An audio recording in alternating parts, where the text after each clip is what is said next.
Welcome to our channel. Today we how to download Figma community files for brand mockups, beginner guide step by step clearly. To start, open your web browser and navigate to the Figma website. Log into your Figma account using your credentials.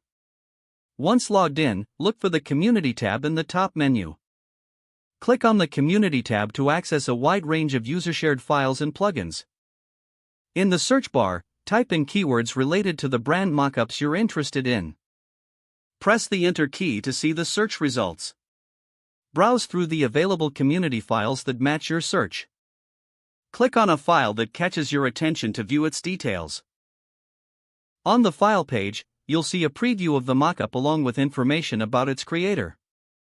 If you decide to use this file, locate the duplicate button at the top right corner of the page. Click on the duplicate button to add the file to your own Figma drafts.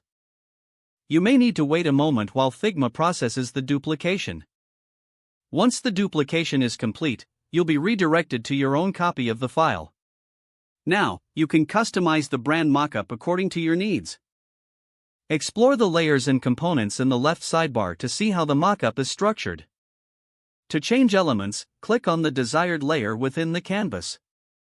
Use the right sidebar to adjust properties like colors, fonts, and sizes. After customizing, consider saving your work regularly.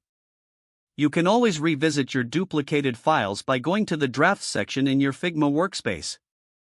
Once you're satisfied with your brand mockup, you can export it in various formats. To export, select the elements you wish to export. Go to the right sidebar, scroll down, and find the Export section. Choose your desired export settings, then click the Export button. That's how you can easily download and customize Figma community files for brand mockups. If the page does not load, refresh the browser or try again in a private or incognito window. Make sure you are using the correct email address, then retype it carefully to avoid small typos. If your password is not accepted, use the reset option and create a new strong password you can remember. Check your spam folder for verification or security emails, then complete any requested confirmation steps. Don't forget to like this video and subscribe to our channel for more step-by-step tech guides.